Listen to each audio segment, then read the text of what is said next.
I've always said that Meliodas is the kind of character that never tells the truth, and this one basically confirms it. He's afraid of telling the truth. Why? Is the truth of the everything really so dangerous? But finally, that's one of the things I like most about Nanatsu no Taizai. I mean, it's not exactly high on my list, but what the thing I most demand most of Nanatsu no Taizai are answers, and perhaps we will finally get that one answer. After all, this is the Nanatsu no Taizai chapter 221, and I am the Angry Anime Fan, the Despair Reviewer. First of all, big surprise, Margaret, the one who has been the most obedient child and has always, been a proper woman and stuff like that, is now donning an armor to actually head out in order to find her love, Gil Thunder. The You ask me, that's the most stupid thing I have heard of. I mean, it's pretty charming that she wants to do it. After all, she wants to save the man she loves from the woman she hates. But it's worth noting that she has a power level that doesn't even match anything else. She wouldn't last 5 minutes, unless of course some miracle has happened. But yeah, I guess this is the love, everything. So yeah, now the so now it's So now she is searching for Gil Thunder, doing everything else, while Meliodas and Elizabeth starts to talk on a hill. As Meliodas mentions, he went here with Elizabeth when she was a young one.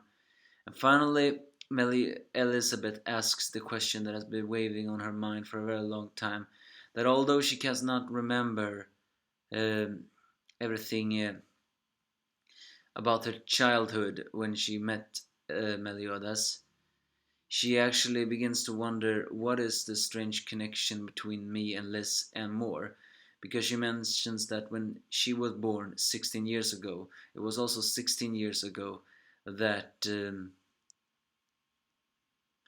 that Liz passed away, and Kane mentioned that her name was also Elizabeth, but she was only called Liz. Although Meliodas makes a joke that, well, they're not exactly alike, and it's true.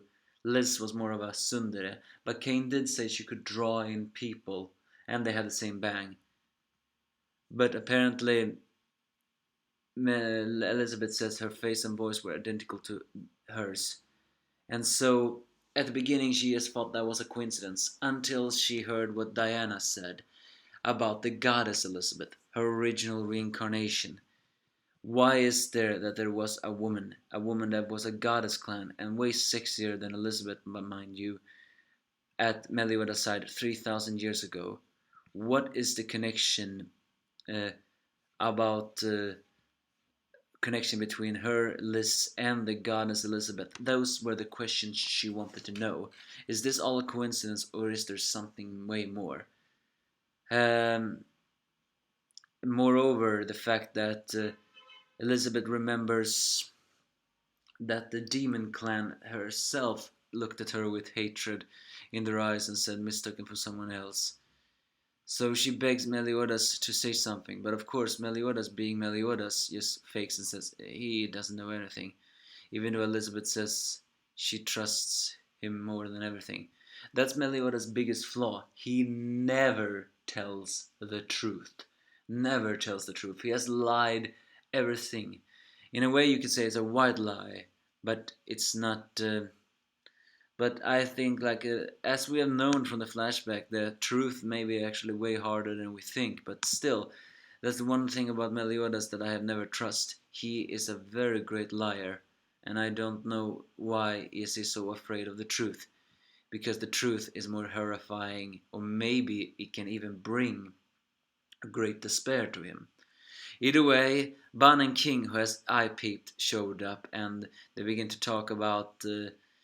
First, they talk about King wanted to know how it feels like to propose, and then they begin to taunt the captain over his little love festival. But of course, the captain, being a little tranquil fury, first punches a hole through Ban's stomach. Luckily, he's immortal, so that will not happen. And then gives a powerful flick to King's face. I mean, both of them survived. I mean, technically Ban would not have survived, but he is immortal, so he will survive. He then thinks about Elizabeth's words, saying, "Whatever the truth is, I will accept it no matter what." However, Meliodas just says to himself, he will not. Back on the things, it turns out Merlin is not so okay as we thought she was. We thought she dodged the attack and she was exhausted, but no, that's not it. She has been placed with a powerful curse by Zeldris, and the Hendy has shown up and tried to heal her, but he can't. So he asks Elizabeth, seeing that she has much powerful magic. Oh, and Escanor is also there, doing a little forward like that. So Elizabeth uses her goddess power to try to heal Merlin and enters a very dark void with a consuming. She is in a void of darkness, consumed. I mean, she is inside of Merlin's mind, maybe, and she's being consumed by the darkness. If there were no one else than Merlin, then everything else would have gone. It's strange the fact that has she stopped by saying "some" at the end. However, then the strangest thing happens. As Elizabeth turns around, she sees not a familiar face, but we see a familiar face. It turns out it's Zeldris. Seems Zeldris can actually communicate with people through the magic he does. He actually laughs as he sees Elizabeth and says that, "So you were the one who interfered with my magic. It's been a long time, Elizabeth." And of course Elizabeth do not know this is the first time we met. But Zeldris, yes, once again mocks her, and with an angry face says that you are a pitiful woman, and the rumors were true. Cursed goddess Elizabeth, even now you still cause my brother to suffer.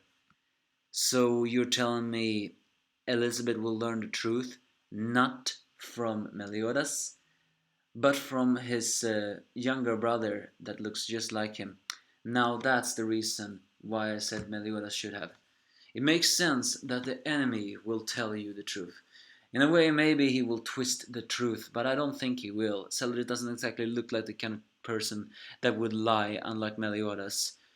I think I mean, he never seems to be really shut down with his emotions, and always saying, "I hate you" more than anything else.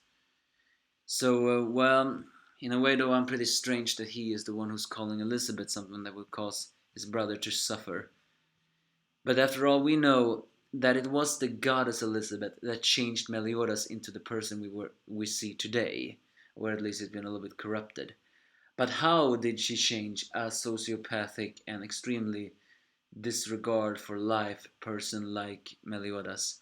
That's the one mystery that we have not yet seen, and and apparently next chapter is called Cursed Lovers or something.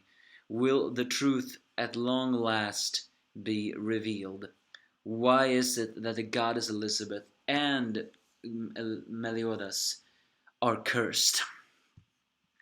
In a way, their romance was something like Julie and Romeo. They were from opposite sides and they loved each other, but they couldn't love each other because, well, one side would hate them if they turned against their own, so to speak. So Meliodas turned to the Stigma goddess clan side, although I don't know exactly why. Still, though, is this also going to give a hint on how Gother stopped the Holy War? I mean, the real Gother. Who knows, but finally I hope next week's chapter will bring an answer.